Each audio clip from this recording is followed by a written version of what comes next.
Harvard o la misma Cambridge, pero eso no es muy científico. Gracias a Dios tenemos ahora los rankings. Allá en Shanghái existe un centro de las universidades de rango mundial de estudio, y yo no creo que en 2003, cuando estos tres jóvenes publicaron por primera vez el ranking, el Academic Ranking of World Universities, que se imaginaron cuánto caos iban a crear en el mundo, cuántas pesadillas iban a provocar para los rectores, los vice chancellors, los presidentes de universidades. Cuando miramos los resultados de ahora, de 2010, una cosa interesante, por ejemplo, en el ranking de Shanghái, es la concentración de las mejores 50 universidades en muy pocos países. Vemos que hay 40 entre solamente Estados Unidos e Inglaterra, unos pocos en otros países de Europa del Oeste, 2 en Canadá y 2 en Japón. El Times Higher Education es un poquito más generoso, incluyendo a otros países. Sin embargo, tiene una parte de la evaluación del ranking, es una encuesta de fama con todos los defectos metodológicos de tal metodología. Si miramos un poquito la situación de las universidades de América Latina en los rankings internacionales, vemos que desafortunadamente los resultados no son tan buenos como uno podría esperar, conociendo el nivel de desarrollo económico de los países de su región. Aquí empezando con el ranking de Shanghái. En primer lugar sale la Universidad de Sao Paulo, luego viene la UNAM, la UBA, otras universidades, Campinas, otras universidades de Brasil, y finalmente las dos principales mejores universidades de Chile, la Católica y la Universidad de Chile. Sin embargo, todavía no aparecen universidades de Colombia.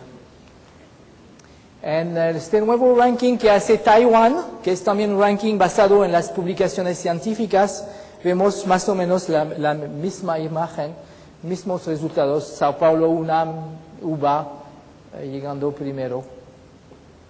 Y finalmente en el ranking de Times Higher Education, allí ponen a la UNAM de primera, luego Sao Paulo, la UBA otra vez, la Católica de Chile, y aquí aparece también la Universidad ORT de Uruguay, que fue la primera universidad privada de Uruguay, compitiendo con la Universidad de la República.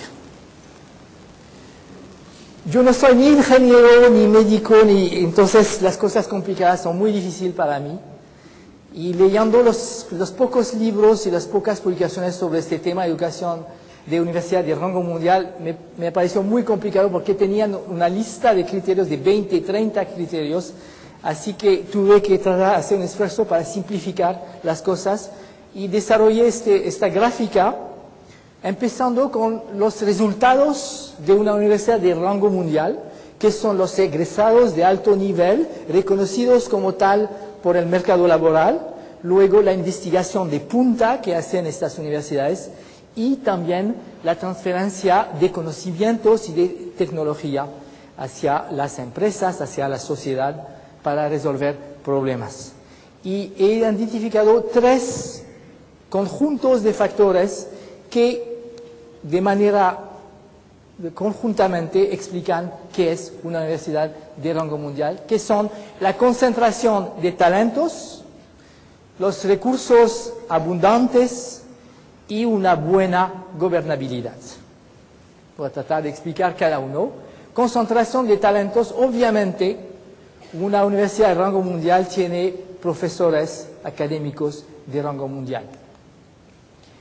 Y también tiene donde un factor, yo no conozco, no encontré la palabra para este concepto de inbreeding, un fenómeno que se observa, no sé tanto en Colombia, pero en otros países de la región, es que los mismos egresados de la universidad siguen como profesores de la universidad. Así que no hay mucho cambio de ideas, no hay aportes de otras partes del país o del mundo. Segundo, las universidades de rango mundial tienen muy buenos alumnos. Y tercero, si la investigación es una parte importante de su misión, entonces hay que cuidar un buen equilibrio entre el número de estudiantes de pregrado y de posgrado. Sin embargo, aquí unas estadísticas mostrando la proporción de estudiantes de posgrado en Harvard, por ejemplo, casi el 60%, el 64% en MIT, o pueden ver en la Universidad de Beijing, 53%, Tokio, 45%. Sin embargo, es también importante es interesante de observar que estas universidades, los estudiantes de pregrado también participan en proyectos de investigación. En MIT, por ejemplo, es muy fascinante de observar este fenómeno. Y finalmente, y esto llegando al tema de su congreso, la importancia de la dimensión internacional en el desarrollo de estas universidades de rango mundial. En Harvard, por ejemplo, el 19% de los estudiantes vienen del extranjero. En Cambridge, el 18%. La última vez que estuve en Shanghái, había una delegación de Harvard, Yale, Princeton, buscando a los mejores egresados de la secundaria en China para ofrecerles una beca para que vengan a estudiar en Harvard o Yale, etc. Incluso la semana pasada en Carolina del Norte, en Estados Unidos, había una delegación de la segunda mejor universidad de Japón haciendo lo mismo, tratando de convencer a los mejores egresados de la secundaria en Estados Unidos de venir a estudiar en Japón. También el nivel de los profesores extranjeros que trabajan en estas instituciones. Miren, la Caltech, por ejemplo, que tiene el 37% de sus profesores de otros países. Harvard, 30%, un porcentaje igual en las mejores universidades de Gran Bretaña. Y también algunas universidades en Asia hacen mucho énfasis en la experiencia académica de sus nuevos profesores. La Shanghai Jiao Tong University, que hace los rankings, decidió que a partir del próximo septiembre no van a reclutar a ningún profesor chino si no ha estudiado en el extranjero, o por lo menos hecho un postgrado en el extranjero. A lo mejor eso no sería legal aquí o en otros países, pero aquí así van los chinos. Y lo que quiero enfatizar es que la dimensión internacional no es solamente el movimiento de estudiantes, no es solamente traer a profesores extranjeros o mandar a sus profesores para capacitación en el extranjero, sino también el currículo, es decir, integrar dimensiones de globalización e internacionalización dentro del currículo de todos los. A veces uno piensa internacionalización es solamente la movilidad de los estudiantes. Y también pensar en la investigación, participar en proyectos internacionales de investigación, el manejo de los idiomas extranjeros. Creo que eso es un tema de debilidad en muchos países de América Latina, especialmente en Brasil. Aquí están los resultados de una nueva encuesta internacional que todavía no se ha publicado. Es una encuesta de 17 países y es interesante porque incluyeron a México y a Brasil para medir el nivel de internacionalización de las universidades. Y miren que los países que vienen de último son Argentina, bueno, Argentina también está incluida, Argentina, Portugal, Italia y Brasil.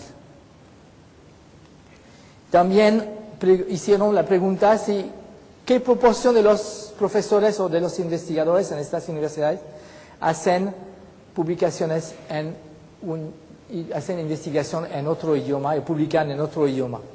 Y ahí vemos también que si bien en el medio, que es África Sur, Sudáfrica, Argentina, Canadá y México son los países donde menos se hace eso. Segundo tema, segundo factor clave, los recursos.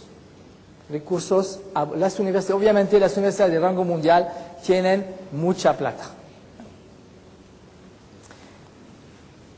Cuando se publicó el ranking de Shanghái por primera vez, hubo mucha frustración en Europa del Oeste, en países como Francia, Alemania, porque sus universidades, aun siendo economías muy desarrolladas, sus universidades no aparecían dentro de las primeras 50, por ejemplo. Y los economistas como Philippe Aghion de Harvard, que hicieron estudios para tratar de entender vieron que una dimensión importante es la inversión en educación superior. Comparando Estados Unidos y Europa, uno ve que los Estados Unidos llegan a invertir 3 veces más por alumno que las universidades europeas. Y la gran diferencia no es que los estados en Estados Unidos invierten más, el porcentaje es más o menos equivalente, entre 1%, 1.3% del PIB. Sin embargo, que en Estados Unidos, más que en otras partes del mundo, llegan a captar recursos privados para la educación superior. Imagínense que los $54,000 por alumno es un promedio nacional. Obviamente en la Harvard gastan mucho más, como $120,000. En Caltech, $150,000 por alumno por año. No sé cuál es el gasto promedio aquí en EAFIT o la Universidad de Antioquia. Segunda dimensión que es diferente, en Estados Unidos tienen lo que llaman los endowments, que son fondos de donaciones que pueden llegar a niveles espectaculares. Y yo no puedo resistir compartir con ustedes esta foto. La universidad, como saben ustedes, en Estados Unidos el college football, el fútbol en la universidad es algo muy importante de la vida de los estudiantes. Aquí en la Universidad de Southern California, en Los Ángeles, en una universidad privada, tienen un muy buen equipo de fútbol que se llama los Trojanos. Y por supuesto, la mascota del equipo es un lindo caballo blanco que se llama Traveler. Now, imagínense que solamente para el caballo tienen un endowment de $4 millones. Harvard tiene $25,000 millones, que es más que el presupuesto de muchos países en el mundo. Y miren la diferencia, ya entre Estados Unidos e Inglaterra, en promedio las más ricas tienen 4 veces más recursos que las universidades de Inglaterra. Aquí están las 5 universidades más ricas de Estados Unidos. También en estas universidades, en muchas de estas universidades hay cobro de matrícula, que también contribuye, pero más importante son los fondos concursables para la investigación.